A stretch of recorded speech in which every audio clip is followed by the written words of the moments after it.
what do I see? I see some like scammy gamblers, which whatever, they're saying they're that now. So I like that better. I see honest scammy gamblers. I see a handful of people working on things that I think could be really cool. And I think that's really nice. And then you still see a bunch of people sort of being dishonest, like looking for a solution to a problem that doesn't exist and pretending they're working on something that doesn't really actually matter. And all they really want to do is launch a coin and make some money. And those are my least favorite of all the groups. Welcome to Bankless, where today we explore the frontier of tech, culture, and politics. Maybe some crypto sprinkled in too. This is Ryan Sean Adams. I'm here with David Hoffman, and we're here to help you become more bankless. The guest today is Mike Solana. Now, there's no relation to the Solana chain. That's just his last name. We do discuss that. Yeah, we did. He is the editor of the Pirate Wires. He's the guy that broke the recent Trump coin news. This is Donald J. Trump. And we started the conversation on that, interestingly enough. He doubled down on his take that the Donald J. Trump coin was actually associated with Trump. So stay tuned for that and why that could be bullish for crypto. Then we broadened the conversation to a number of other subjects, including why tech has pivoted right, why the Democrats are bad on crypto, how the tech world views crypto. Is it like one giant Ponzi casino to those guys?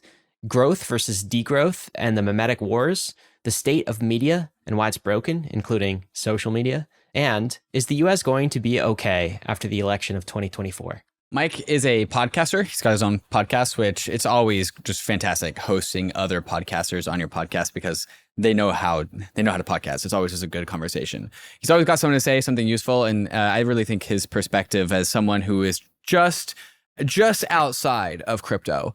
He's savvy about crypto. He knows about crypto. He's not in crypto though, but he's in tech circles. He's in political circles. And so getting his perspective on like our world, as well as his perspectives on the future of where all of the whole world is going is just very, very, very useful because he's not a crypto person, even though he's pretty close. He's pretty close. And so that's kind of the value I got out of this episode with Mike. David, maybe for the clickbait, we should have titled this the Solana episode, huh? And then it's just Mike Solana. I don't know, but we'll have some things to discuss, I'm sure, during the debrief, which is available to you if you are a Bankless citizen. All right, guys, let's get right to the episode with Mike Solana. But before we do, we want to thank the sponsors that made this episode possible, including our #1 recommended crypto exchange, whether you're buying Bitcoin, Ethereum, or Solana.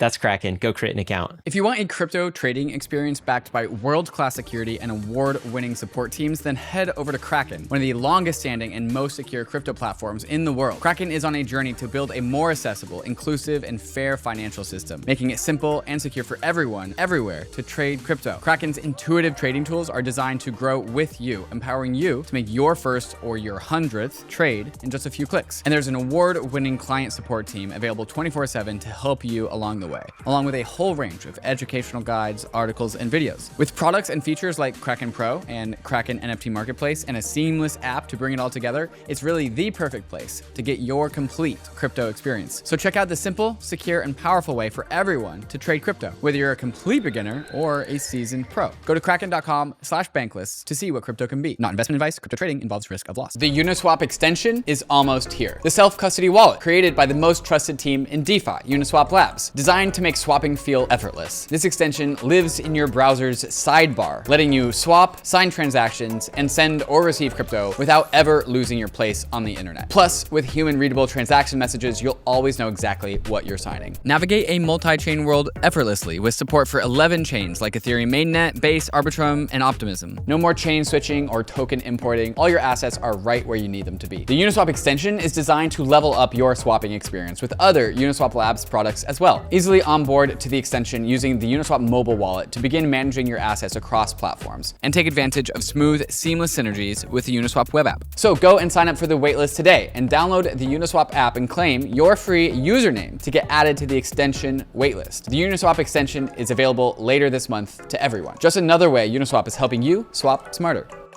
Have you ever felt that the tools for developing decentralized applications are too restrictive and fail to leverage advancements from traditional software programming? There's a wide range of expressive building blocks beyond conventional smart contracts and Solidity development. Don't waste your time building the basics from scratch, and don't limit the potential of your vision. CARTESI provides powerful and scalable solutions for developers that supercharge app development. With the CARTESI virtual machine, you can run a full Linux OS and access decades of rich code libraries and open source tooling for building in Web3. And with CARTESI's unique rollup framework, you'll get real-world scaling and computation. No more competing for block space. So, if you're a developer looking to push the boundaries of what's possible in Web3, CARTESI is now offering up to $50,000 in grants. Head over to CARTESI's grant application page to apply today. And if you're not a developer, those with staked CTSI can take part in the governance process and vote on whether or not a proposal should be funded. Make sure you're vote ready by staking your CTSI before the votes open. Bankless Nation, excited to introduce you to Mike Solana. He's the editor-in-chief of Pirate Wires, which is a media company that focuses on tech, politics, and culture.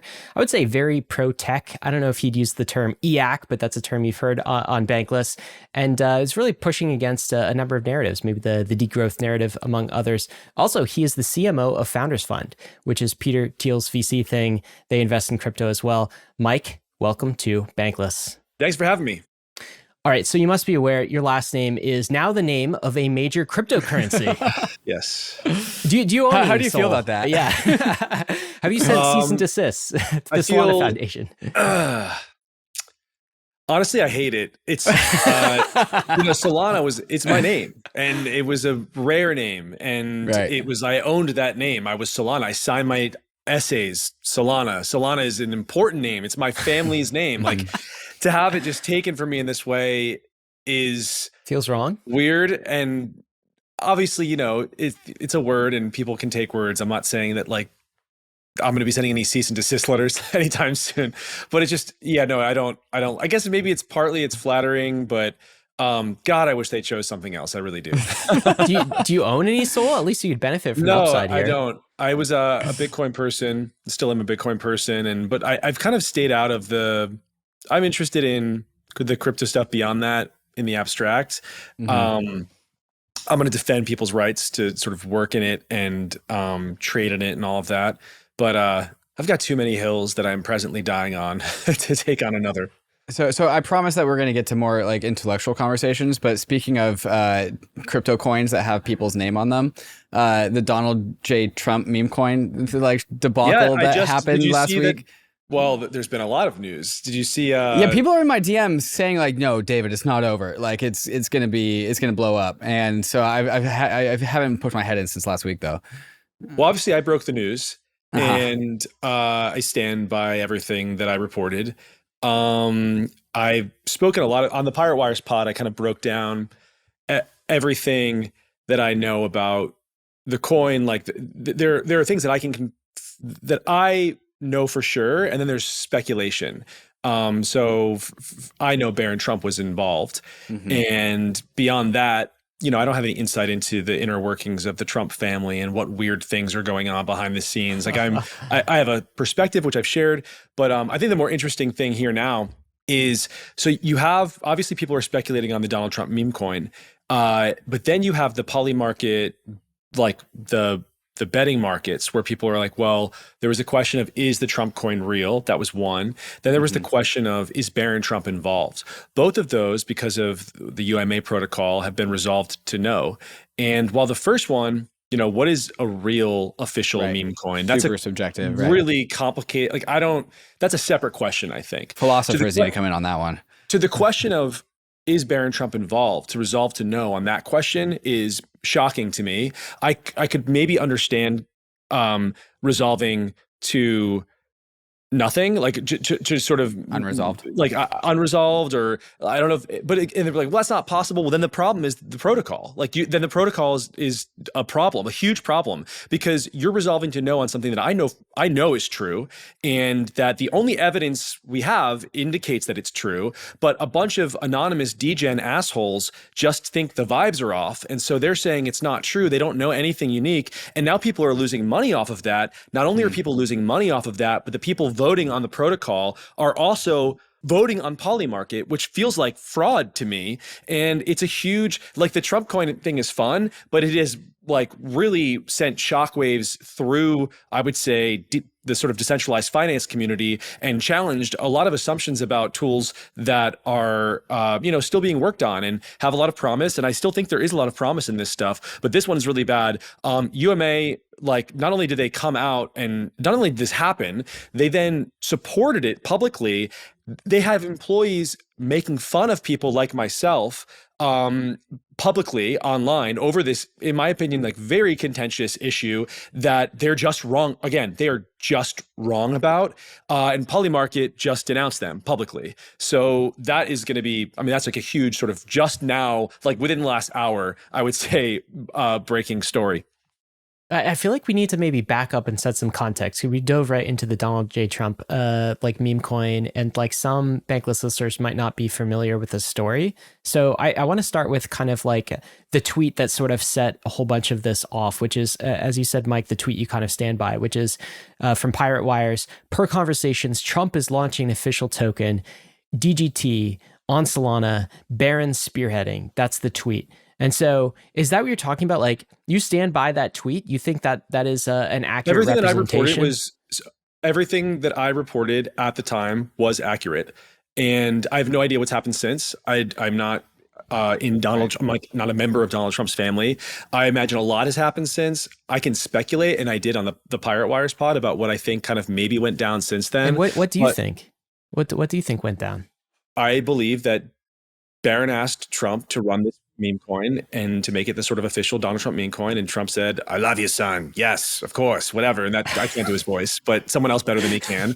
And I think he didn't think much about it. And Barron got excited. And I do believe Shkreli was involved. I don't know. I have no sense at all of, whose idea it was or anything like that. I just know that Barron was involved. I believe, my speculation is that Trump said yes, but there were other people, maybe even in his family, who wanted to do their own version of a meme coin. There was probably some kind of like succession, like internal game. Who gets to do the meme coin? And I think Barron Trump made a move. And that's what I think. And I think that once once the news went public, probably Trump had not clued in a lot of his lawyers. And I think they probably were like, what the fuck is this? And freaked out because it's not too long before an election and it's a sort of unknown quantity, and shut it all down. But there's been no public denunciation. Just to shut down the exposure, just like the lawyers they're just like, don't say anything. Gonna, I think they iced out anybody. I'm not involved, obviously, in the coin itself. I don't even own any. I don't bet on this stuff. Yeah. But I think that they probably iced out anybody they were talking to about it, and are just putting all of it on pause for now. It's interesting to me that there's been no public denunciation. Hasn't there? Didn't there was some announcement from one of like the Twitter news accounts that said like an advisor to the Trump administration says that they are not involved with the DJT token on Solana. Well, the advisor's not involved. I didn't see it. I'll have to look. The advisor exactly said that the Trump administration. I know is that not advisors back channel didn't know anything about it. They're totally wrong. If there's an official, if the Donald Trump campaign is officially coming out and saying the president of the United States can confirm that he is not involved in this or whatever, that will be interesting to me, and I'll have to reassess what I've been saying publicly and provide more insight into what I know for sure. But I'm guilty of being a headline reader, so I don't go into the details sometimes. I haven't seen that, and I've been inundated with anonymous schizophrenic degens in my mentions for the last several days. And I'm surprised if they had denounced it. I think I probably would have seen that over and over again. Maybe not. I'll have to look at it later. Wait, where does Martin Shkreli fit into this? That's why this story is also weird. Shkreli was working with Barron in some capacity on the coin. Yeah. Okay. And he's Shkreli inserts himself into things. I have no idea. I don't want to say anything about him because I actually don't know the genesis of that at all. I just want to share what I know. Can we talk about a hypothetical universe where Trump's advisors, lawyers, like better sense of the situation, didn't actually put pause on this, and like Trump actually legitimized a crypto meme coin? What do Well, you yeah. think that world would actually look like? Like, Well, it'd be mooning right now. It'd be like insane. Okay. So number and- go up. And I think that all it would really do is solidify Trump's connection to crypto in such a way as he would have to defend it or be much more likely to defend it, which would be a really great signal for crypto and people heavily involved in crypto to support him even more than they already have been. It's very clear to me that the Democrats want to shut it down. I mean, you're dealing with people who are animated by socialism and control of the economy. And so obviously it always surprised me that they allowed this to go on as long as they did without going to war for it. Like, this fundamentally threatens their ability to manipulate people. And I mean, in fact, that's why Bitcoin was created. Like, come on. Like, that's the whole fucking genesis of it, and it's working. It's like they're on a natural collision course. Democrats have always been on a natural collision course with crypto. I'm even surprised that Trump's not really like a free trade sort of libertarian type person. He's a populist, nationalist, and I was surprised to see him take this up. I think it's just politically very smart for him because crypto is a very increasingly influential contingent of the segment of the population, crypto people, and certainly they have money and they were being demonized. And Trump's been making a lot of bets like this, where he seems to be finding these places where there's really not any downside for him to support them and protect them, but a lot of potential upside. They're just like easy bets for him to make, and he's been making them. And crypto is, I think, probably the best version of this, where it was like, I know why the far left wants crypto to not exist, but Biden's a moderate. Like, why does he care? Why is he taking this bet? Why is he going so hard now with so many other things that are failing in his administration and his campaign? It was stupid. And we just saw what Jamal Bowman went down. The crypto people got involved there. I think that was bigger than them. I think it was bigger than, was it APAC or whatever? I think it was just like people really hated him, but. Yeah, and I want to continue kind of just doing the sit rep on like the state of crypto and politics right now. Like the crypto industry, like we see this, see the incoming like 2024 election, and we're getting excited, right? We see like both political parties trying to like vie for our love. Like Donald Trump, the Dems kind of pivoted and then like didn't really complete that like pivot against crypto. They got scared. Yeah, they got scared committing to the industry. But hey, at least we got the ETH ETF in that moment of hesitation. One lousy ETF. Yeah. That's it. Trump undeniably like winning the tug of war over the crypto industry. But then you have like the pro Trump crypto people who are like, F yes, like you have to get behind Trump. He's going to support our industry. Then you have like the more like moderate skeptics, like leftists who are saying like, well, like he's definitely more pro crypto than Biden, but like it's free real estate for him. He doesn't have to make any like real promises. He just has to like speak the words. And this is kind of like the tension of politics that crypto has. That's the tension of politics, period. Yeah, it's like politicians say shit, and do they mean it or not? That's valid. I think that if you just looking at the record here, it's very, very, very, very silly to think, separate from everything else. It's not even silly. I think it's like, it's almost dishonest to say that you think there's a chance the Democrats could be better on crypto than the Republicans at this point, not only because of what they've actually done in office, but because of just like the ideology behind both parties. Mm-hmm. I've never understood conceptually the sort of like the leftist crypto person. I don't understand what that is. To be a leftist to me is like control of the economy, centralization. It's the only way to make leftism work. We're talking about fucking Marxism here. I remember there was this huge wave of press years ago. Taylor Lorenz generated it when she did an interview of this, what was her name? Lee Jin or something. She was like the Web3 socialist person talking about reading Marxist and shit. We know Lee Jin. We've had Lee Jin on the podcast. Yeah. Uh-huh. So she talked a lot about Karl Marx and like trying to find some like intersection between these things. There's no intersection. Okay. That's like you trying to be cool among like the young kids who are like the fucking communist baristas and shit while making a lot of money doing crypto stuff. And it's like, that's classic of a certain kind of leftist rich person, to be honest, but it's obnoxious and it's just not true. And like ideologically, it's just a lie. You know, crypto is the antithesis of centralized, the sort of centralization that you would need to make socialism or communism work. It just is.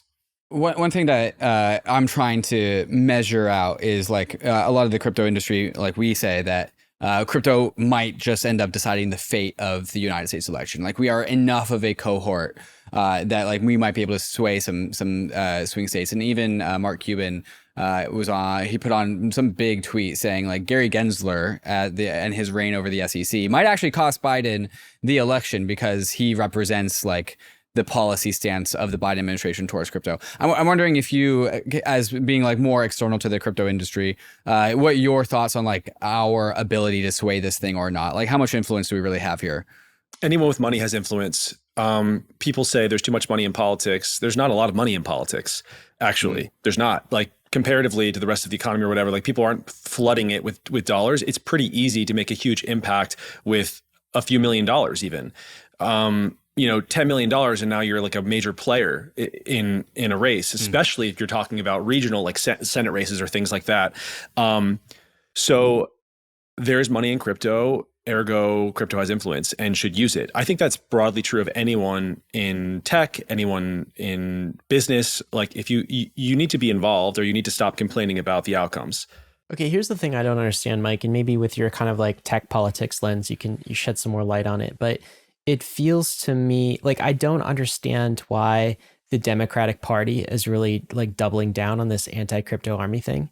It just feels very much like shooting themselves in the foot. Anti-crypto army? Yeah. Okay. So this anti-crypto army thing is like an Elizabeth Warren thing. So she launched an actual campaign a year ago and saying, "Hey, I'm going to lead. I'm the general in an anti-crypto army." She actually, Elizabeth Warren. You've seen this, right? You've seen Elizabeth Warren. Yes, I was introduced to that story as Elizabeth Warren and her goons, because Trump said, "I will keep Elizabeth Warren and her goons off of your Bitcoin." Well, actually, there's some truth in that. And this is why it's a self-inflicted wound, is because Elizabeth Warren actually stated that like she was going to lead the anti-crypto army, right? And so lieutenants like Gary Gensler, the regulatory state, this whole thing has been part of it. And the Biden administration has largely kind of let them set White House policy on this. But like what I can't get my head wrapped around is like, why? Well, because he's old and senile and weak. Okay, and I understand have why the Biden. energy to keep her off. But like, what about, so is it that, but even for her, right? Like the Democrats still want to remain in power. They still want money and votes, do they not? And so they gain nothing by being anti-crypto. Like not even the big banks want to be anti-crypto. There's some legislation Who is the anti-crypto army? Who's funding is who's supporting these people? This is why it feels like such a self-own to me that it's just like not logical from a... The Democrats have a weird... I mean, so you have also Democratic policies on things, for example, and I insist I'm not going to try and have the debate right now, but sort of like trans stuff for kids, like that entire topic, right? You have behind the scenes, the story is just breaking now, Biden's, Secretary of Health or whatever she is, the general, involved in removing age restrictions for procedures for kids, like gender affirming procedures for kids, right? Like that is really unpopular. And why would they do that? And there are lots of things like this that are really unpopular, but they do it. On the Republican side, you have a Republican right now who, and I just skimmed, so I'm not going to have a thorough breakdown of the report here, but you have a Republican congressman who is targeting IVF, which is like wildly unpopular on both sides of the aisle in America. And this is like on the hardcore pro-life side, right? Like at a certain level, we have two parties. And so they have to make a lot of bizarre alliances, and they end up doing things that are deeply unpopular eventually. And I think on the crypto side, it's like you have real Marxists in the Democratic Party, like hardcore leftists who would like to completely control the entire economy. And getting rid of crypto is a really big part of that. There's the crypto. I actually believe that Bitcoin makes communism sort of impossible right now. So it's a huge enemy of the very far left. So there was a take floating around the crypto world right after we discovered that the SEC was coming to actually try and stop the Ethereum network. Like the SEC was going to try and make Ether a security, going after consensus. And the take was, it's not just Gary Gensler in this one rogue campaign. It's not just Gary Gensler trying to climb the political ladder, but it's like the Clinton types and the powers that be, in quotes, that saw the rise of Web 2 tech empires, saw the rise of Zuck and Facebook, Elon and Tesla, and the rise of Silicon Valley as this center of power that they don't have influence in, because the rise of the internet kind of surprised them. So the internet kind of quote unquote got away from them and created all these Loki of power that are outside of whatever the Clinton types have influence over, and they don't want to see that again. And so like this is just a conspiracy. One potential answer to like who is the anti-crypto army is a lot of like the establishment elites that don't want like a new set of like influence to be outside of their control. I'm wondering if that like resonates with you or not, or if you have any reflections. I think to a certain extent, yes, but I think crypto is also interesting in that so many people have exposure to it, including elites, and that changes your perspective on it. Obviously, for obvious reasons as well. Once you've bought a little Bitcoin, like you start to think about it differently when it starts to moon, and there are people on both sides of the aisle who have done that as well, which means there's a sort of tension now between the ideology of politicians and the self-interest of many politicians, which is great. Like, let's keep that as tense as possible. I think that there is something to the idea that people saw this empire rising, but also why is the most aggressive stuff happening in a bear market rather than the crazy exuberance that we saw previously? Like it was kind of quiet during the exuberant period. I don't know. I'm a little bit less, and you see a little bit of this with AI as well, where I think that it's like people are going after this stuff now because they didn't do it aggressively enough before. Certainly you saw that with scooters. Remember scooters in all the cities? Do you guys remember this? There was like the city scooters that have like populated everywhere. Yeah. Right. So that's mostly gone at this point. They aggressively regulated it out of a lot of cities. And I think that the aggressive regulation in part was driven because it came fast and hard. And it was in part driven by this feeling that among regulators, like the worst people alive, that they should have regulated more firmly against ride sharing, like Uber and Lyft. You know, they came in and they like broke a lot of rules that should never have existed in the first place. Like if I have a car, I should be able to do whatever the fuck I want with like if I want to drive someone around with my car, I should be allowed to do that. But they don't believe that. And they think that that was a mistake. They should have ended that. There should have been, you know, like a politically empowered taxi lobby, I guess, in every city that they controlled. They don't now. And it's frustrating. And this was like another version of that, just like something they didn't have control of that could potentially get away. And they preemptively nuked it. In hindsight, they probably didn't have to. It seems like that stuff would have gone away on its own. I am sad about that. I personally loved riding the scooters around. But yeah, there's like a lot of just in a lot of different technology spaces, they're overreacting now because of what they feel as like a miss on their part. Okay, so here's the thing. I mean, we're talking about like it definitely the Democrats are like much weaker on crypto and like hostile towards crypto versus the Republicans and the right. But like, I'm not sure I trust the right either here, Mike. Yeah, you shouldn't trust any politician. So you were talking in terms of right versus left, and like that's one framing of it. I also have like do you know like the political compass type framing of it, where you have like, you know, two lines. You have the right versus left line, but then you have another line that kind of intersects that, which is authoritarian at the top, and then like small L libertarian at the bottom, right? So, you know, civil liberties types. And I know it's less common for somebody to be in the bottom left quartile of like, I respect civil liberties, and yet I am on the left. But there are a lot of people on the right that are just like authoritarian state as well. Yeah, that's why I said it was not, I agree. You're talking like anyone sufficiently nationalist who wants control of the economy is going to have a hard time with this for sure. And this is part of the reason like Trump is better, and he's branding himself as the pro-crypto president. He's better than Biden right now. But last term, he like wasn't. He had like a Secretary of Treasury who in the final days in January, you know, Steve Mnuchin was trying to like do a blanket ban on non-custodial crypto wallets. Yeah. So like, how much do you really trust the right on these kind of like tech forward libertarian issues? And like, should we trust the right? Are they just like the better of the evils? Well, first of all, okay, so I misspoke. Nationalism is not it. It's like the authoritarian thing. Like, because there's nationalism and globalism. Either one of those things can be authoritarian, or I think a little bit more liberal. And the authoritarian piece is the thing that you want to watch for. And there are obviously nationalist right wing, or nationalist authoritarian right wingers, and who want control of the economy and whatever else, your life. Can you trust the right? You can't trust any politician, first of all. You can't trust anybody who wants power. And yet you also have to be just reasonable about, you know, the people who are going after this specific thing. Are there really authoritarian right-wingers? Yes. Have they done really fucked up things? Of course.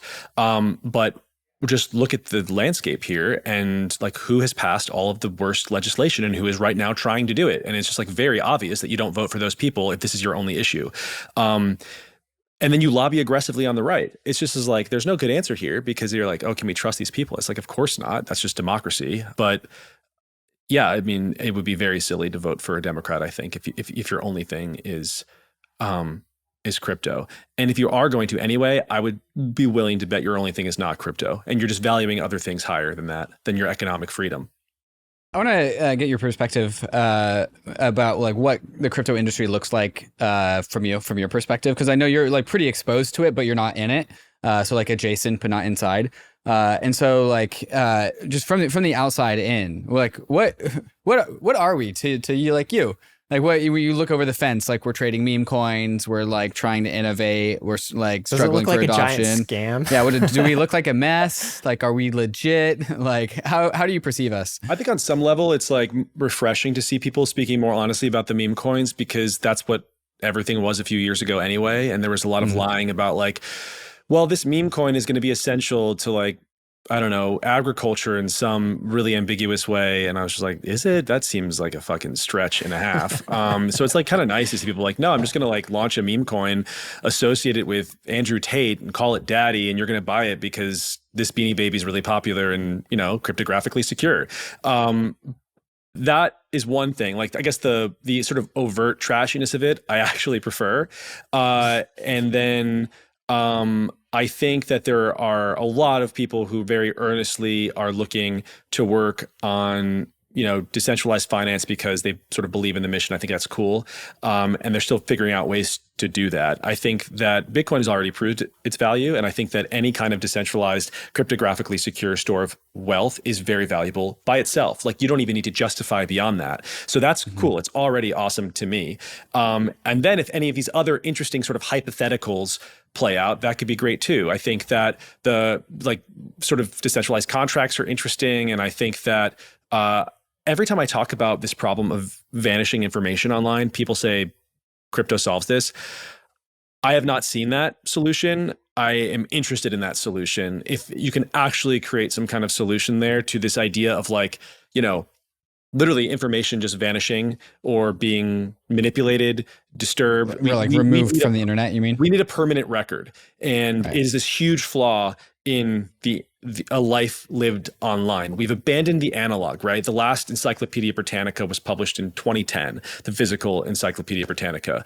People are not buying magazines anymore or newspapers. I'm not a fetishist for paper. I don't really care about it in that way, but they were physical. There was 20 years ago, if you told me that a mid-century issue of Time magazine would be more durable than a blog from 2004, which no longer exists, I would have been like, that's crazy. There's no way. The information online is immortal. It's never going to go anywhere. But that's not true. It's vanishing all the time.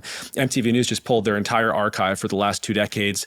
You saw the entire Gawker universe snuffed out, like the Toast and like weird blogs like that really matter to millennials. Wait, really? So like no one's archiving this stuff? Like the Wayback Machine? You have the Wayback Machine doing pieces of it. It's super clunky. It's really hard to search. And what it effectively does is it cuts you off from your past. So yeah, there are versions of this and it's just not enough. It's like this stuff needs to be alive and at your fingertips and like really easy to sort through, and it's not at all. So yeah, maybe there's a solution there. So I guess what do I see? I see some like scammy gamblers, which whatever, they're saying they're that now. So I like that better.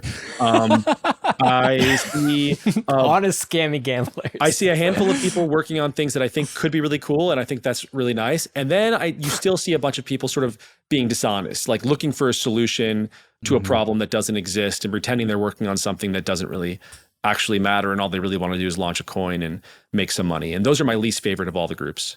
Sure. Yeah, agreed. What are your touch points with crypto? Like when crypto like comes across your timelines or your feeds or whatever, is it just through Twitter or like where do you actually like view the industry?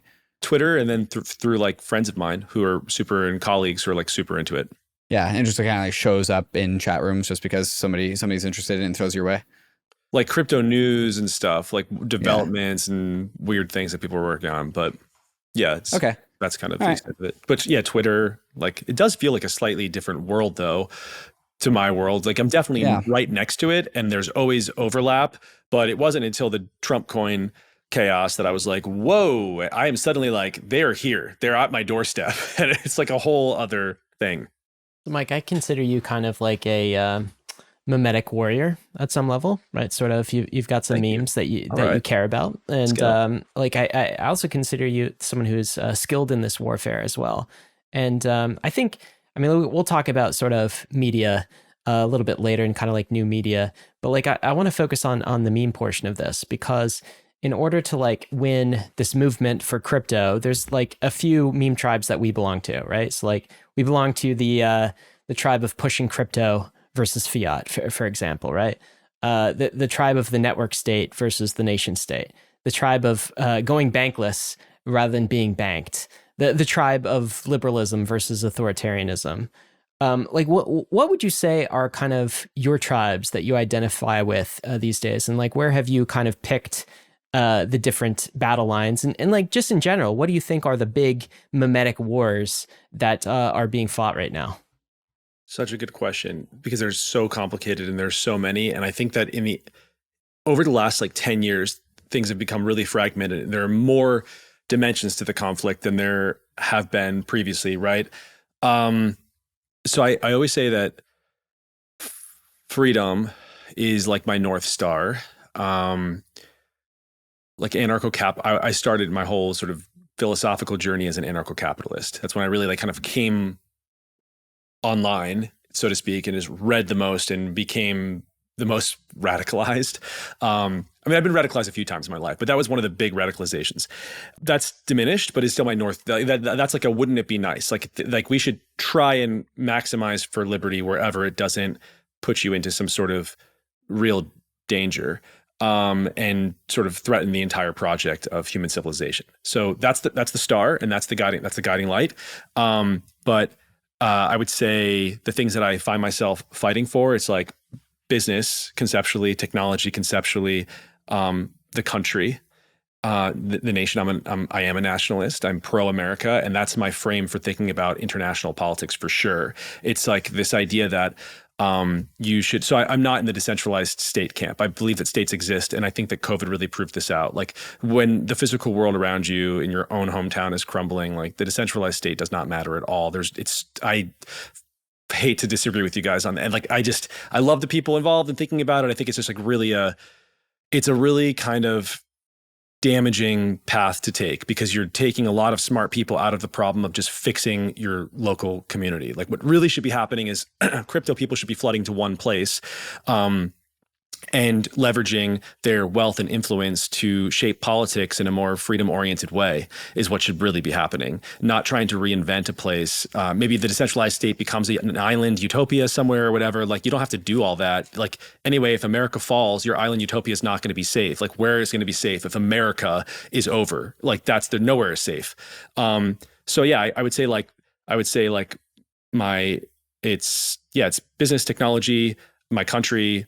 And sort of, I have all of those values because of my family. That's like, I care about those things because I think it makes the world the safest and the best for like my nieces and my nephew and my sister I think about, and like my mom. Like those are the people that I think about. And so, and all those things have interesting memes that become a sort of field of war for the concept of those things.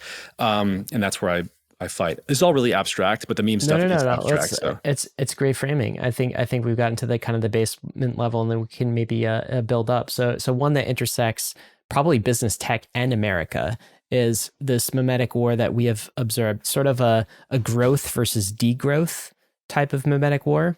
I don't know if you see that, if you can weigh in. It's certainly part of the crypto battle, right? Anti-crypto versus pro-crypto. I made the observation that like in the 1990s, the Democrat Party under Clinton, Gore was famously arguing, telling people that he invented the internet, right? Yeah. Like the Democrats used to be very pro-tech, very pro-internet, and now it's switched into sort of there's like a degrowth. Well, because the Democrats have become less liberal. The Democrats are no longer liberal. The whole project of the internet was super liberal. It was like hippies doing the whole Earth catalog and shit, leading to like this idea of the free flow of information. And it was anarcho-capitalist, wasn't it? I mean, that was the idea. Yeah, and there was overlap between the hardcore libertarians and the left for a long time, but they're super authoritarian now. And not only are they authoritarian in terms of money, that's been true for a long time, they're authoritarian on social issues as well, and controlling your actual life and speech. And like, it was unthinkable to see a liberal 20 years ago say that the First Amendment was problematic. You would never, ever, ever, ever, ever hear something like that. But I think our politics, our politicians, our political parties are like somewhat of a reflection of like, they're built on top of the Memetic narrative wars that actually happen, like the battle for hearts and minds that we see sometimes on like social media and other things. And like this growth versus degrowth thing has definitely entered the tech sphere in the form of crypto, but like maybe more manifestly in like AI. Right. There's sort of this AI safety thing. The growth thing is a human issue as well. That's a dimension I didn't mention. I'm glad you brought it up because it's weird. It's to me, it's just table stakes. Of course, you'd be pro growth. I think a lot of people don't understand that. They think of it as like you can be growing or not growing. And the more you grow, like more money, more problems kind of thing. Things get complicated. You run out of resources, whatever. But there is no such thing as like stagnance, right? It's like you're either growing or you're dying. That's what an organism does. And that is what our civilization is doing. That's how I look at it. And I am pro human existence. And so I am pro growth. It's sort of that simple. And then all of these other things that I care about are also just inherently pro growth. And, there are problems like the question of what if we run out of this resource? But that is a problem that we can solve with technology and more material. And then, eventually you're going to get to a point where you need to like be leaving our sort of world and harvesting new materials and using those. And it's like, but what if we run out of that? And it's like, you move on, like the universe is very big. We're going to be okay. So, like, I guess you err on the side of being pro-growth, not necessarily to extremes. Like, how does that manifest? Pro-growth. Yeah, I'm 100% pro-growth. But how does that manifest in, say, the AI debate? So there are some folks out there that just say, accelerate. Yeah. Like, without regulation, without sort of brakes, just all gasoline on this AI thing. We need to outcompete China, all the models, all the time, open source everything, get every single person their own kind of like AI lab on their computer. What's your take on that? Because the AI safety people will say, yo, this shit's dangerous. Well, I think EAC is a meme, and it's an important meme because they're basically saying, it's like when you have someone saying AI should be banned, it's an existential threat. You need someone to then suddenly your reasonable position is the extreme position. I'm like, no, we should do it with some safety protocol. Now you're the extreme, let's say the extreme right of that equation. The extreme left is now shut it down. So the EAC people are like, no. We should no rules, no regulations. We should just fucking do anything. And now they've expanded the conversation. So the moderate position is where we get to be because of the EAC people. So they're very important in this conversation. And so I'm happy that they exist. If it wasn't for them, we would really just be arguing like, how quickly should we be shutting down AI? Instead, it's more complicated. I think that all technology is complicated, and I'm not an EAC person. I think that technology very obviously every new technology poses new challenges that were actually, if it's efficiently a new technology, then the challenges were impossible to predict. It's always happened with every huge paradigm shift that we've encountered. Even the internet right now, I think that we are just figuring out what it does socially, culturally, politically. We didn't know. We had no idea. Like I was saying a moment ago, we had no idea that information would be vanishing like this, or we thought everything was permanent. It was going to be, our problem was, there was no problem. It was abundant information. There were actually several problems. One, the information was malleable. Two, there's too much of it. So people have a hard time making sense of the world because it's endless amounts of information. So what do you focus on? That makes people feel disconnected from each other, right? Like these are all challenges it took decades to figure out. I don't know about regulations. I'm not proposing any. I'm just saying like, it's very obvious to me that not every technology is 100% good. And it's very conceivable to me that some things might have to be regulated based on the realities that present themselves inherent of those technologies. You've brought up this disappearing information thing a couple of times, and we actually just haven't explored that on the Bankless podcast yet. I don't know. I actually am unfamiliar. Maybe you can kind of just give us the quick download on what that is and why you're concerned. Sure. I've written about this a lot. I first started writing about it in 2020. And there was an issue of people changing definitions of things online in the middle of contentious political debates, political debates. So there'd be some debate over the phrase like, sexual preference, is that offensive? You know, and ACB, the Supreme Court Justice, was in her hearing, her confirmation hearing, and she used the phrase, and a Huffington Post writer reported that as highly offensive. He was like, ACB just used the phrase sexual preference, which is bigoted and blah, blah, blah, blah, blah, blah. And I was like, is it? I didn't know that. It's like dated for sure, but like, is it offensive sexual? I didn't know that. So I Googled it, and at first it was not. And then as the news cycle blew up, the Webster's Dictionary changed the definition. So I was like, that's crazy. Like that you can just change it to say that it was offensive. It had been offensive. It was very nerve-wracking to me because nobody has a physical dictionary anymore. They're relying on these internet definitions. And so if someone controls that, then they have a lot of cultural influence that previously they did not. You know, your record was what was ever on your shelf. The problem is much broader than that. This is like articles change randomly without a notation about it. Definitions of words change based on whatever thing is happening politically. That then determines the debate, the shape of the debate. Wikipedia is a huge problem. People are like, well, there's a record of the edits or whatever, and it doesn't matter. Most recently, we saw this with the flag that was flying in front of one of the Supreme Court justices' house. It was the green tree flag. That had, over the 1 week where that became a controversy, there were more edits to that page than over the preceding, like, I think it was like 6 or 7 years. I would have to go back. I think it was even longer than that because I tweeted out about this. I actually counted all of the edits. You have a war going on right now that most people have no sense of whatsoever. It's a straight up information war, and it's biased completely in favor of one ideological worldview. And so that was where that's like the most topical political version of this problem, is that like the information is just changing, and there's this sort of invisible information war happening that is shaping the frame of our like entire politics right now and culture and whatever else. But then you have this additional problem of things straight up vanishing. And so, you know, all of the old like LiveJournal, Zanga, MySpace, GeoCities, Google nuked like all of these old YouTube and Gmail accounts. Like there's endless amounts of information in all of these things that comprised culture online for the first 2 decades of the 21st century that is fading very fast, faster than information from 100 years ago is fading. That information is fading. And it's going to be very hard for us to reflect back in 50 or 70 years and assemble an accurate portrait of what we were at this time, I think. And so I think it's a very hard problem to wrap your head on because it's so it's a very hard problem to wrap your head around because it's so abstract. I have a hard time myself, and I think about it a lot. But it is this invisible, very important problem facing our entire society right now.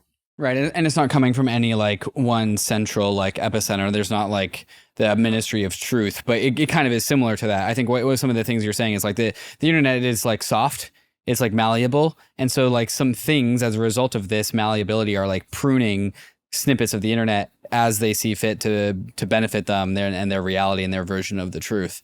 And so yeah, I think you're just asking for like literally just a harder version of the internet, one that's a little bit just more like structured and less malleable. Is that kind of like just what you're seeking? What I'm seeking is to have a conversation about this problem. I want people to think about this problem. I don't know what the solution is. I think that the internet inherently is malleable. And so like the technology, this is Marshall McLuhan talked a lot about this. He posed this very interesting series of topics. Central to his philosophy is the idea that like most people think that technology is additive. You invent a new technology and you know it's the typewriter, okay? The typewriter is just as good as the printing press. It does everything the printing press does plus a little more. So it's like this old thing plus this new thing. And then the computer comes along and the computer's like, well, it's just as good, the word processor is just as good as the typewriter. It's everything that does plus a little more. So culture isn't, changing. It's just growing. There's now new things that the old thing could do. It's not true at all. Every new technology, the medium that you exist inside of, has fundamentally new rules that reshape society completely. And the way that the tools that you use to build and to communicate alter you entirely. The world of the internet is completely different than the world pre-internet, which is completely different than the world pre-print, like fundamental differences. They're not additive differences. And I think the internet is something that we are just understanding. And this one aspect of it is new. And so unexplored, I think that we actually don't even fully know. There are many aspects of the internet. The rapid instant global virality is another new property of the internet. So rapid viral sharing of any piece of information that could be erroneous or not, and have consequences because of the rapid sharing. For example, COVID. Okay, had you had a virus like that 50 years ago be released from a lab in China, would we have seen lockdowns all over the world? I don't know. I don't think so. Actually, I do know. It would not have happened because these controversies would have broken down at different times in different places at a very slower speed. And so you would have had a much more sort of diverse set of practices that played out. Now you could say that's bad, and everybody, had they just locked down immediately and starved to death or something, like the world would be a better place. I don't think so. But I mean, that was not possible, is my point. Like these are new properties of the internet. And I think this one, the malleable piece, and the fact that it's so easy to change information, the fact that, you have to have a conversation now. I have screenshots of what the definition was yesterday, and people are like, well, did you doctor them? I have no idea. I don't believe you. We're entering the world of deepfakes, which adds a whole other layer to this. Like it's very interesting that the very first deepfake controversy that we're having is Biden's press secretary conflating the word cheap fakes and deep fakes, but also using the word deep fake to talk about just an unfairly edited piece of information, but implying that, Biden acting very senile in these video clips that Republicans are weaponizing were not real. And so you have someone hiding behind deep fakes rather than using them to attack someone. And that is what the future is. It's going to be like, did this happen or not? I have no idea. And it's like, we haven't even figured out the internet shit yet. And now we're adding, generated information online. It's super, super malleable and like clownish, cartoonish. That's a different kind of reality that we're living inside of now. It's like a dream world. And so that's going to affect our culture, the impermanence of everything.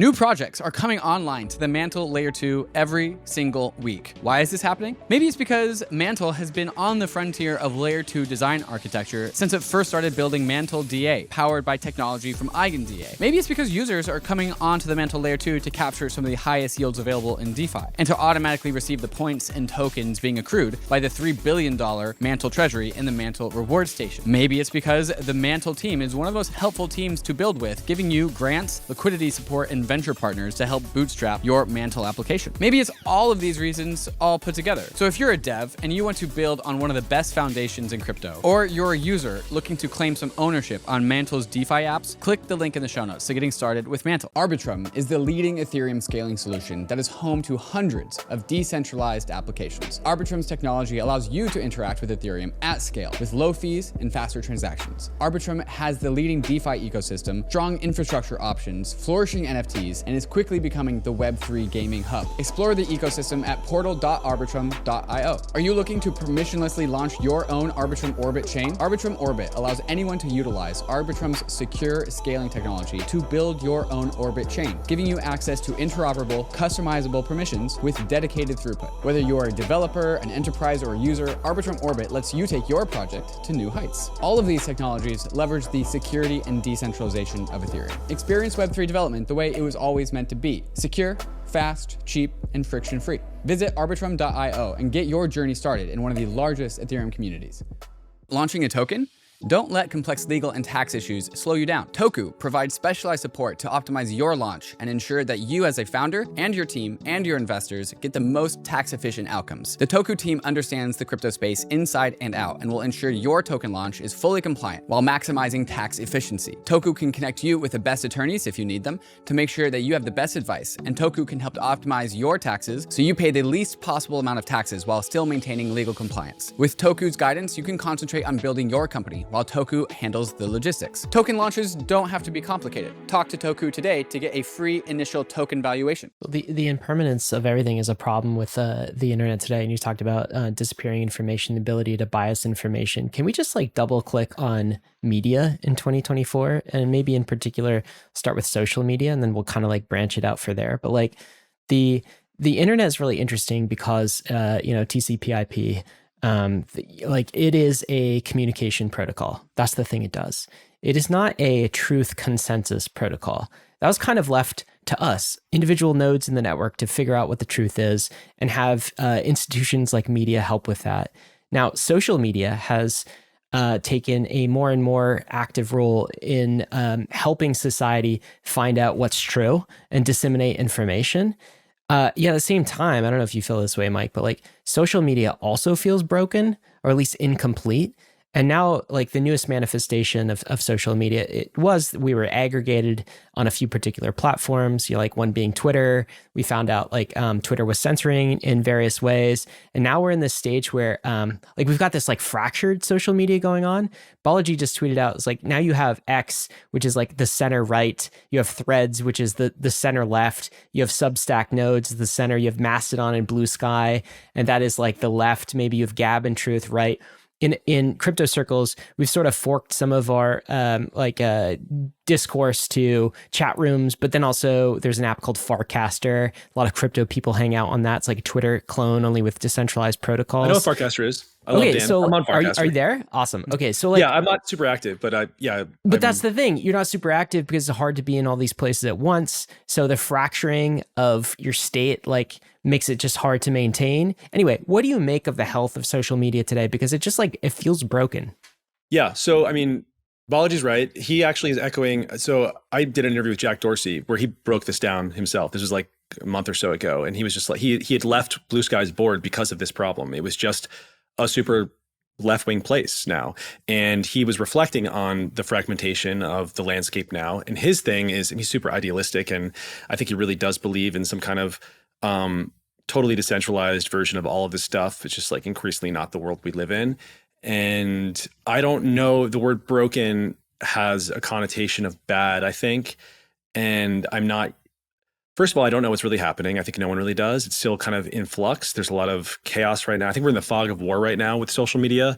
Here's what I mean. Maybe, can I get more precise? When I say broken, I mean like, I feel like media is there to help people figure out for themselves like what's true, and for society to sort of reach consensus. And in that aspect, it feels like social media is broken. One element of this is like Twitter. Bot accounts like crazy. I don't know who's real, who's a human. In like crypto, Twitter is sort of front running a little bit of this because there's literally incented bot armies that are like put in place to pump particular tokens or narratives or to like shift the tides. Recently, there's this airdrop type of like meta where token projects, they give airdrops. And if they're not giving enough airdrops to the right people, you see Sybil attacking armies like rise up and say, this is a scam, give us more tokens, right? You just like, I can't figure out what's real, what's not, who's a human, who's not. It's just like broken from that perspective. It's just, I don't know what's true and what's real. Yeah, there's no way to tell. It's going to get worse. But also, part of this is very good because no one ever knew what the truth was about certain topics or things, and we were lied to for the whole 20th century. This was how in the 20th century every single country became super centralized and I think pretty authoritarian. This is how you operate in a wartime. Like that's just, it was huge, massive, like existential wars were happening. So to maintain power like that, you have centralized communication, and everybody believes a very narrow band of things, many of which are not true at all. So the internet makes that impossible. Like if the internet were around during Vietnam, that would have been a very, very short conflict for America. There was no way it would have persisted for as long as it did. So in this way, it's very good that all of these narratives are challenged and nobody's really agreeing, because on a lot of the topics of the day, there is no way to agree. Okay. You can see the same exact thing. I think about Nick Salmon a lot, the kid with the MAGA hat who got yelled at by the Native American and then was laughing. And it was like, well, what's really happening here? He's attacking the Native American. It's a Native American attacking him. People are looking at the exact, even when the full clip came out. And to me, it was very clear that the kids did nothing wrong.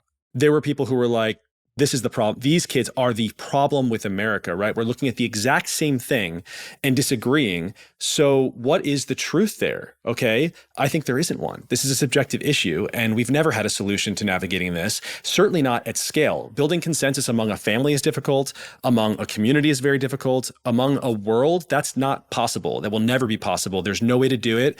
And I think because we're like tribal creatures, okay, pack-oriented creatures, we have this desire to come to some kind of broad agreement on everything. And we're going a little bit crazy online because the internet tricks your brain into thinking your tribe is this whole group of people now, all over the world. And you're trying to come to consensus with people who are fundamentally different than you, and you never will. And that makes you feel like you're going insane. So it is easier to manipulate people online than ever before. But I think that the fact that we're all questioning everything is just, we should be questioning everything. You know, it's like we didn't question enough 50 years ago. I think it's super anxiety inducing for everybody to be in this state of like, what the fuck is going on all the time, which means probably what's going to happen is people are going to be not online looking for things. They're going to be trusting. I think influencers are going to become much, much, much more relevant. Small groups of people who people trust will just rise in dominance. Joe Rogan is already playing this role for people, sort of sifting through complicated things and coming to a perspective. And you're like, well, I trust that guy, so I'm going to kind of go with that.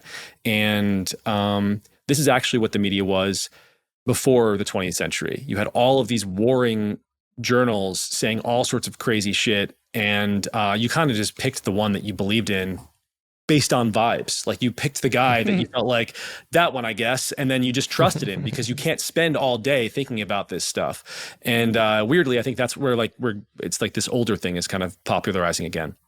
There's another theme here too, apart from kind of like figuring out truth, and that is just like the algos that power these things, right, are very much incented by a advertising business model. Is some of the crypto Web3 tribe is sort of, pointed this out, which is, it's all about clicks and attention. You guys should check out the interview. It's on Pirate Wires. I totally will. Jack talks about this a lot. Rare. Yeah. He points to everything to the advertising model. This is the problem with everything. And well, for him, when it came to censorship, he had no choice but to go after this narrow band of things. And he's like, he didn't call himself a victim or anything. He was just like, listen, I chose for the company to survive. We unfortunately picked this advertising business model, which put me at the mercy of advertisers who are, they're motivated by all sorts of things, not just selling ads for the new Disney movie or whatever, right? They had to do whatever they said. And that is just what happened. So if you free yourself of that, it helps. But if you get rid of advertising revenue, there's a lot less money in media, which is also another set of problems. So Mike, you've presented some of these ideas that I want to kind of like summarize and throw back to you. This is an idea I have that I want to get your like vibe check on. Like the crypto industry, all of us like crypto tribes, like we kind of exist on Twitter, on Discord. We have like our own little like satellite world. We've got like a strong meme game. We also have like political agendas. We also have our own like job markets, and we also have our own financial markets with all like these tokens that we have. We also have scammers, fraudsters, distasteful humans. We also have bots, like fake humans trying to pretend to be real humans, and like political tribalism and social engineering campaigns. We kind of have like everything that society has. You're like an Asian market in Blade Runner, where it's like robots walking around and like people fighting truckers and like digital prostitutes. Yeah. Like it's all there. You have it all. But everything is like super concentrated, and like everyone's a participant, right? Like everyone's like playing in this kind of this game. But also like time is sped up 10x. That's what just it feels like to be in crypto. Like time just moves really fast in crypto. Everything's happening all the time. And also there's a lot at stake because we have all these tokens that like we're all invested in, and it really matters that like what the outcome is. Like you kind of also have to play in whatever this game is. And like this idea is like, I kind of think crypto is like this spearhead of the rest of society, and we're not the only ones. There are other like organizations, like communities out there that are also doing this. Like Zoomers on TikTok, I would also kind of classify as this because they are being inundated with like AI generated content. And so they are like able to discern what AI generated content is. And sometimes I'll throw like some AI meme to my mom and she won't realize it's AI. So like some other, like we're not the only communities doing this, but like crypto specifically, I think is like front running a lot of social problems, like especially like the fake internet, the fake human problem. I think we're also going to see a lot of this play out in the 2024 election, where like social engineering campaigns is going to be like, can society handle this? But I just kind of wanted to like present this idea to you that like crypto is as a community, as like a corner of the industry, is kind of like charging into this future, like running headfirst into these very big internet social problems. And we don't have solutions yet, except for the fact that we're exposed to them. And so like, I kind of feel like I can navigate the internet a little bit better than the average human, just because of the skills that like we're living in crypto like has produced for me. I'm wondering if this kind of like sparks anything in you or any thoughts or reflections. I think anyone sufficiently online will see this. And if you're just like super online, no one, like I agree with you, like no one's really prepared, but like you're more prepared. And crypto, by its crypto exists, it lives online, right? And then to learn about it, you have to be online. And like you're talking about these huge swings that are happening very fast. So you want to be online, finding them. It's not that like it's crypto that did it, it's that being online did it. If you're living a non-significant or non-trivial part of your life online, you are just, now your life is a giant question mark. Like I agree. Like, I mean, there are people fighting, like in my mentions, not even with me, with each other all the time. And I'm like, I don't know if that's a person. I really don't. And I think about it more and more. Like you just... Have you seen the ChatGPT reply guys yet? Yeah. Dude, those are funny. Yeah, I have. Yeah. And it's like, that's... Wait, how do you guys know? Okay, yeah, that's a stupid question. You just read it and you're like... I didn't say I know. I say I have question marks now all the time. And then sometimes things are confirmed to be not true. So I am just living in a state of, generally speaking, like I have a lot of doubt about the kinds of things that are happening around me. And if I'm responding to someone, it's usually because I think other people reading this might have a question, and I'm not really responding. I'm not talking to the person in my mentions. I'm talking to the other people reading the thing that's live. Do you have any just like advice for either like we both work in media, for like maybe a young media entrepreneur or a young person who's just like growing up in this world, or just how to like navigate what this weird world of 2024 and beyond is? Just any sort of like perspective you have to offer. I think that you want to be skeptical of everything as much as you can, but also cognizant of the fact that it's really hard when you're emotionally involved in something to be skeptical. And just acknowledge that like you're a human and you're going to make mistakes. And if you're very heated about something that just showed up on your timeline, it's hard to advise this because it's so impossible to do in the moment. You know, I make this mistake all the time, but just be aware that you could be just totally wrong about almost anything. And you have to always just be, I mean, if a story is too good to be true, you have to be asking like, is this true? If it confirms your biases immediately and you like really want to share it, you should be very concerned if it perfectly confirms all of your biases. That means, in my opinion, someone is trying to provoke you. If it's just too good to be true, you know, it's like genderqueer teacher with purple hair tells kid to transition or she's gonna fail him from class. Wear a dress. Like that's that. There's a whole sort of that was too that's good. gonna Yeah. make you furious if you're a certain kind of guy. But like my thinking is like, there's no way that's true. Like there's no way that's true. One, two, if it is true, how true? Like how deep is that? Like that's a crazy aberration. It seems like probably right. Like how serious of a problem it is. If it just is really confirming your biases, I think that you have to be very careful. I think this advice was always good, probably throughout all of modern history, but now it's just very important because we live inside of this like raw information feed, and this stuff is just very quick and it happens all the time. Yeah, advice, I don't know. It's just like, it's the Fox Mulder thing. Just trust no one. Is my advice. There's been that meme that will like surface up in like a variety of different formats of just like the world has never been the same since like 2016. Like 2016, like the world just got more and more chaotic. Some meme will say like, yeah, it was when like they killed Harambe, but that's also just like an internet meme. But yeah, just the world has just gotten weirder and weirder and weirder for like, you know, coming up on like a decade in a row now. And there's just like a fog of war with everything. Like it feels like we are in an equilibrium that doesn't feel stable. Like growing up in the 90s and the early thousands, that felt like a pretty solid equilibrium. But what do I know? Like that was my first rodeo of like first and second decades. But like the internet is chaotic. Like Twitter is being chaotic. Elon is being chaotic. All these platforms are being chaotic. We have AI now that's like changing up the game. And this overall, like our political landscape doesn't feel like there's an equilibrium there.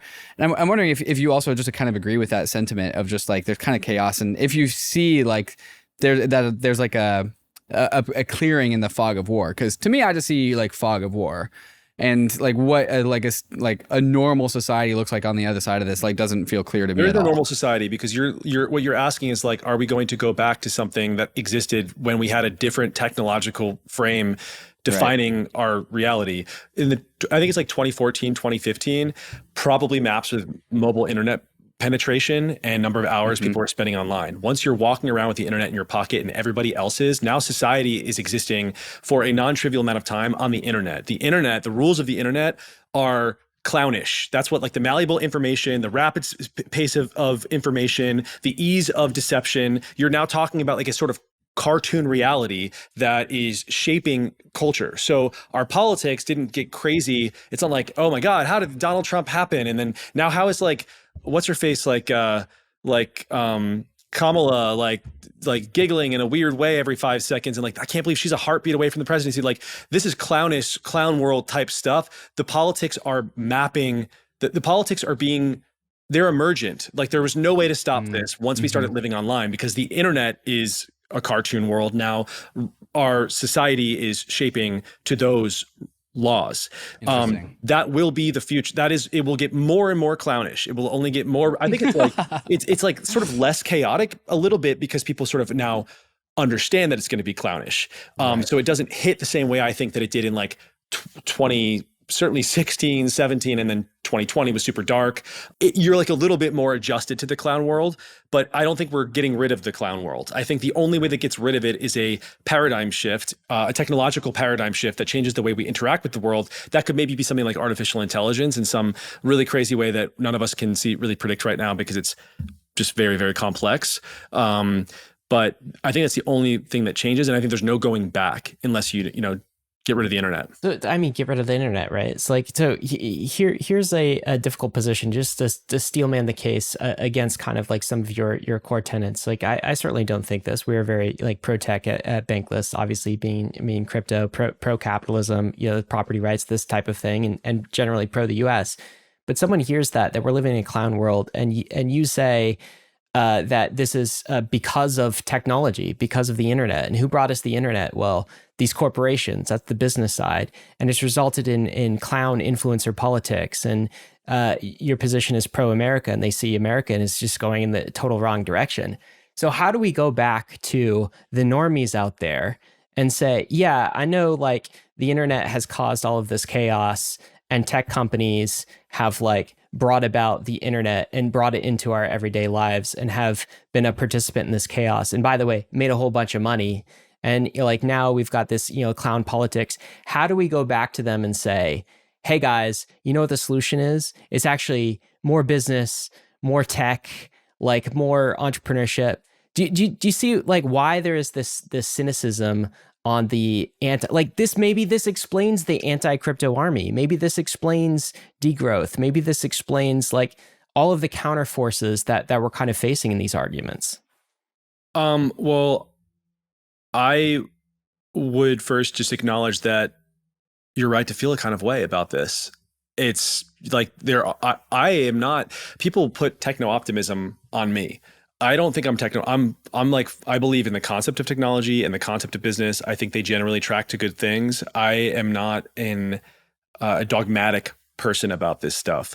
I think that there are problems that we're not facing because we don't want to face them, because we don't want to have this conversation. It's like we want to believe that the internet is an unambiguous good, but nothing is an unambiguous good, especially nothing at scale, like nothing that everybody now is using. Of course, there are going to be drawbacks. I think that there is no easy answer here, because the easiest answer would just be like some silver bullet argument of like, no, the clown world's great and it's going to do all of these good things. I think that there were drawbacks to not having it. Like I mentioned before, in the prior world, it was easy to convince people to do these horrible wars that killed. I mean, like I forget what the number was, but it was like millions of teenage boys were shipped off to Vietnam to die, like forced. conscription.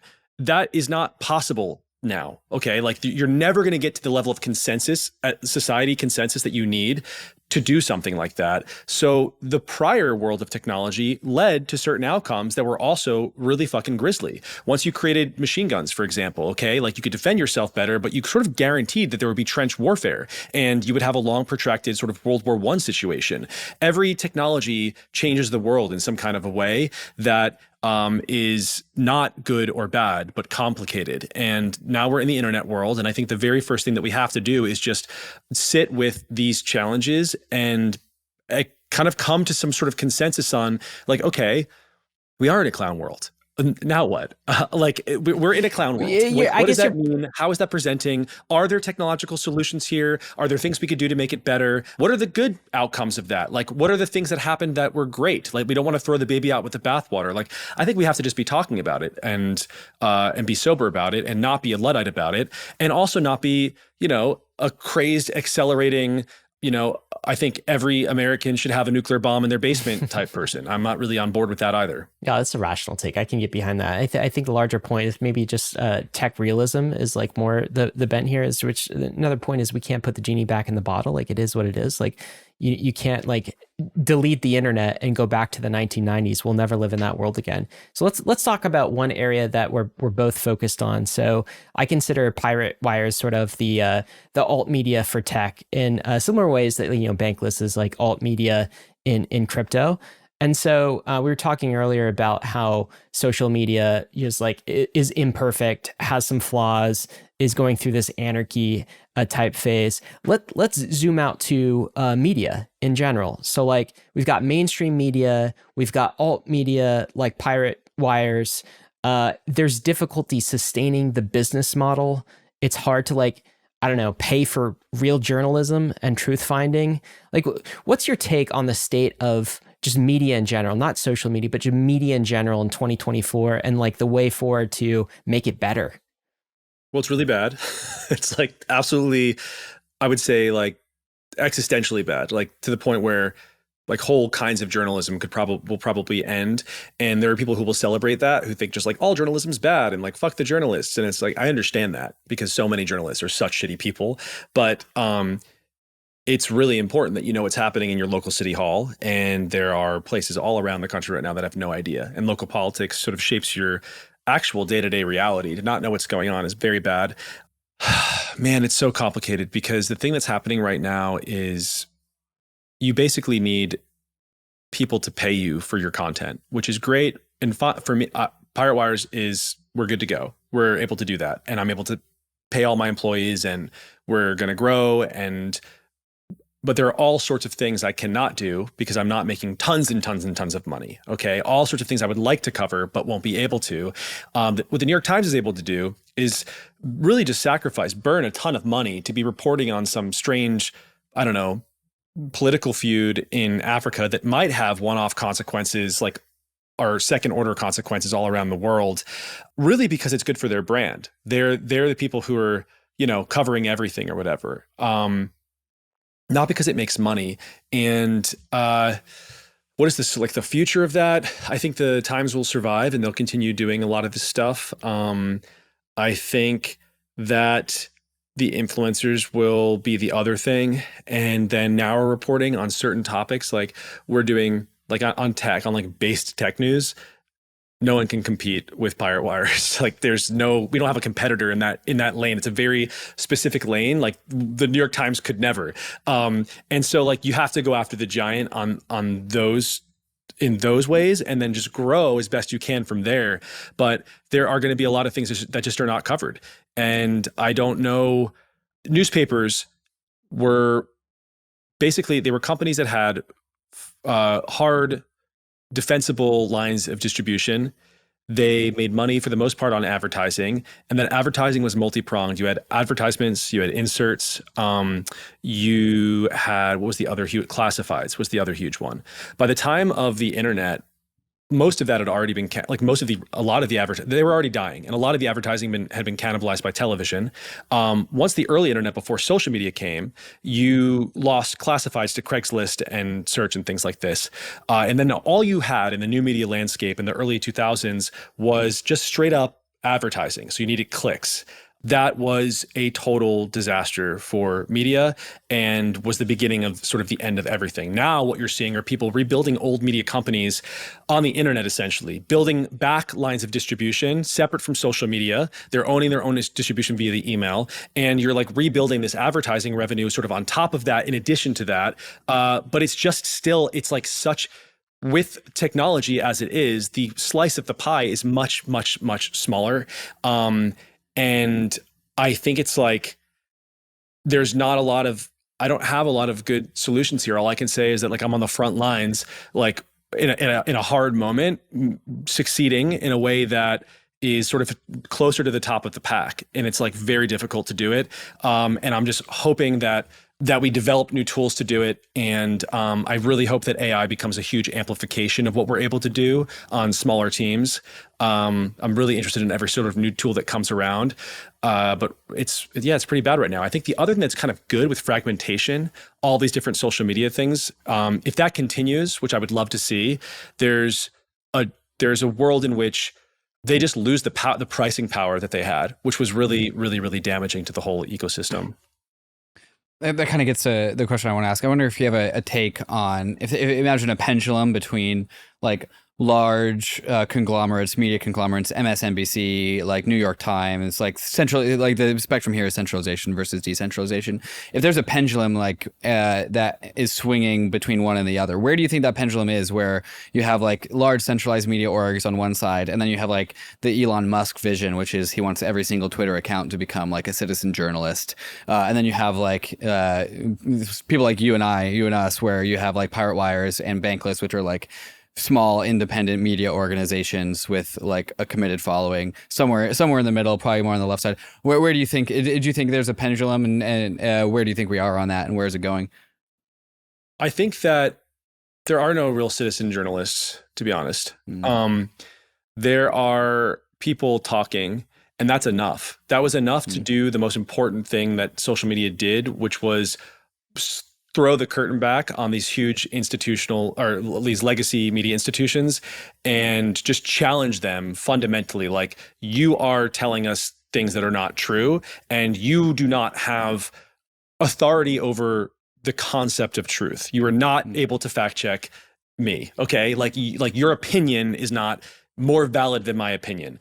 That is really important. And is provided that the social internet stays free, you have this very important corrective on these other giants. But none of these things are solving the chaotic internet problem. In fact, social media just amplifies it. And so what you're going to have are these smaller groups that are growing. So once everything weirdly modeled off of the New York Times, right? Like, we're talking about building up distribution channels and, your own forms of advertising, subscription revenue. You have this new crop of smaller players that are growing and increasingly influential, like you said, in the middle. And I think that they're going to become these really important nodes for sense making of the world.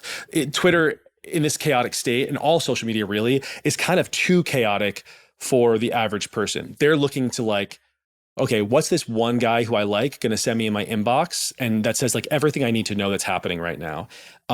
So that will be very important, and I think also increasingly lucrative when you have that kind of a relationship with someone that they trust you that much. You'll be able to make a lot of money. And what I'm trying to do with that is like use that money to fund journalism that otherwise would be very difficult. For example, local politics reporting in San Francisco, just straight up like what the fuck is going on type stuff at City Hall, or with the crime stuff, or like the new mayor who's out of Oakland, who's is allegedly corrupt. Like, that's what you hopefully do with that kind of influence. And I think that, I do think that influence is really growing. Yeah, I hope it grows. I mean, like, I'll just tell you sort of our story. And I don't know if you have any advice for someone who's thinking about like starting an alt like media company. Maybe the generic advice is like, don't do it. Like, be sure you want to. Like for David and I's story with Bankless is we kind of like stumbled into this. David was doing a podcast. I was doing like a Substack, and we were basically like, man, no, traditional media is not covering crypto the way it should. Right. Yeah. So like you see financial media, CNBC and Bloomberg, and it's just like reporting on the wrong projects in the wrong ways. Like it's just so like just boomer and out of touch and like not in the weeds. So we sort of just developed this niche, and then like a Substack turned into, oh, we have some people to like write this newsletter, and that kind of like grew. Then we forked off. We like accidentally built, I think, maybe an alt media company, but like this doesn't scale to like hundreds of employees, very likely. It's still going to be like David and myself and probably like a small team to just cover our niche better than anyone else in crypto. I don't know if that's like a scalable model. I see some similarities in Pirate Wires. And like one thing that's important to us is like, we totally have a bias. Like our bias is decentralization values. Like our bias is crypto, and like we're unapologetic about that bias. I think that might be an important ingredient. I don't know if you're seeing patterns here. Bias is really good. Bias is honest. And that's what people clock as. I always say Pirate Wires is very biased. People are like, this is not objective reporting. I'm like, correct. Like I've already told you my biases. I'm generally pro-business. I am generally pro-tech. When I go after companies like Google, it's because I think that they are damaging those things. I think that their policies are bad for the country or the industry more broadly. Engineers, that's what builds trust. And that is the problem with the 20th century media model is like once we all got online and started talking to each other, it was like, holy shit, we've been lied to a lot. Well, I feel like they pretend they don't have any biases or some sort of neutrality. Which is just a lie. That's like the original sin of media, of 20th century media. It didn't always used to be like this, but like the idea of the objective journalist is a myth. It's not true. People cannot be objective. They cannot. You cannot, even when the way that you determine what a good story is or an important story, what is newsworthy, okay? That's your bias. That is you need the bias to tell you what to cover. Even if you could somehow cover it in a neutral way, I don't even know what that would exactly look like or be. You needed the bias to tell you that it was important. And so to say that you don't have it is just a total lie, and everybody knows it's a lie. And that is the power of someone like Joe Rogan, for example, who is just very clear about what he believes and what he's interested in. And that's why people connect to him, because they've been lied to for so long. And people who don't lie in that way are going to grow and grow and grow. The danger of that, obviously, is building up trust and then abusing it, which people will do and probably already have done.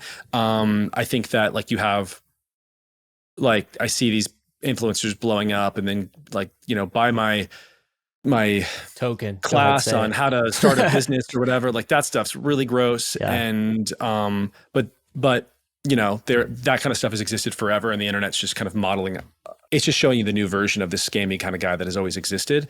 But yes, I think that we are biased. I think that's really good. I think that is why people like us. I think that it's super narrow, and we're able to do it because we both are covering stuff where there are enough people with enough money who care about this thing that it's worth it for them to look at this. I would like to grow beyond what we're currently covering as well, but I'm never going to be able to cover like local politics in Missoula or something. Like that's just, there's no way I could justify that. Maybe one day. You know what? Never say never. Yeah. Who knows? I'll find a way. AI, right? I mean, maybe you have little AI reporters embedded in every community. Maybe. Let's end with this question, Mike. This has been really cool. I think we've covered a lot of things, but just one of your values, rather than biases, I'll call it a value, is the United States. And this is an election year. It's a particularly insane election year of 2024. And I guess like my question, David and I aren't as like in the weeds in terms of politics, except as it relates to crypto. But like we definitely live here and see what's going on. Like, is America going to be okay after this election? Like, do you have any election predictions? I'm not asking who's going to win and who's going to lose, but say that if you want. Like, my broader question is like, are we as a country going to be okay? I mean, it depends on what do you mean by okay? Like, are you asking if democracy is going to still exist? Yeah. To me, it's like constitution, democracy, and also like no civil war would be like a good definition of who's going to fight in the civil war. Like, let's just start there. Who's fighting in this war? Is it like the sort of angry baristas of San Francisco fighting the farmers in Napa Valley? Like, that's not happening. Democracy. What about will the extremes, the left and the right, will they get further apart, or will we like move closer together as society? Like, can we like meld far left and right like relations? I like that's nice. That would be nice to have. My question too is like, will the republic just hold? You know, like, are we gonna be able to just maintain a democracy? Yeah, I mean, I don't really.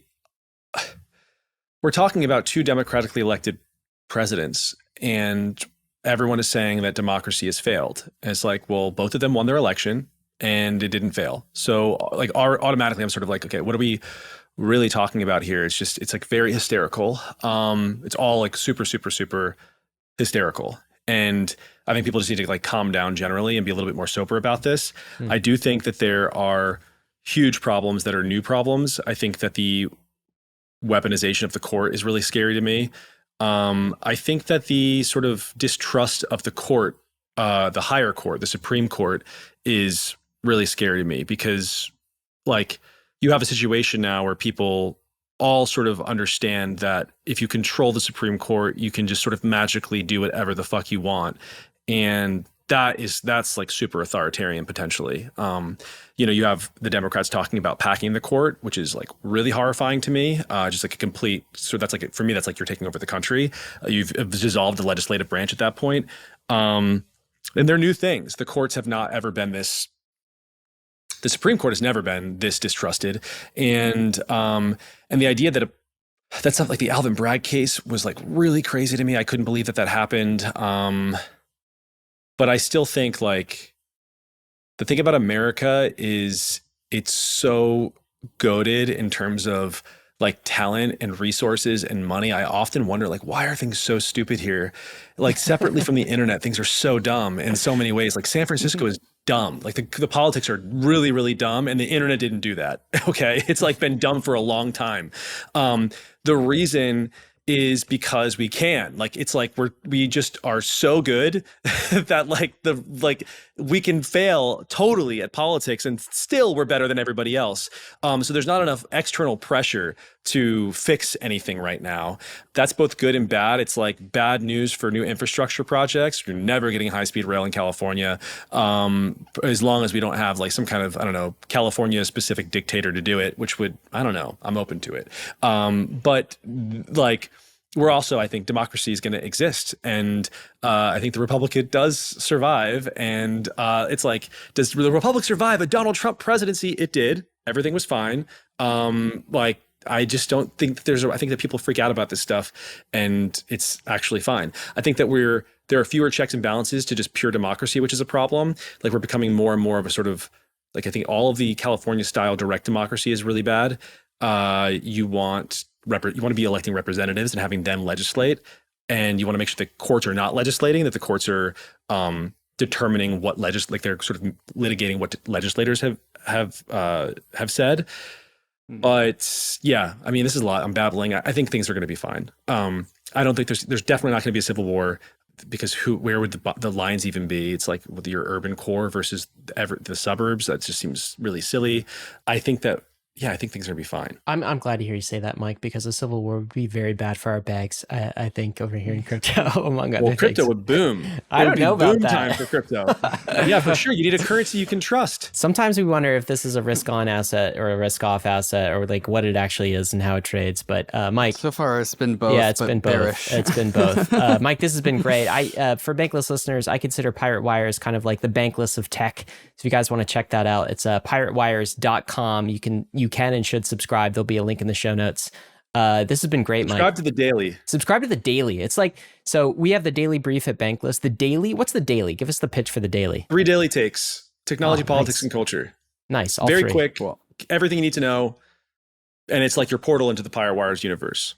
So do that, guys, as a follow-up. I got to end with this, of course. None of this has been financial advice. That should be obvious. I don't think we recommended the Donald J. Trump token at all. You could lose what you put in, but we are headed west. This is the frontier. It's not for everyone, but we're glad you're with us on the Bankless journey. Thanks a lot.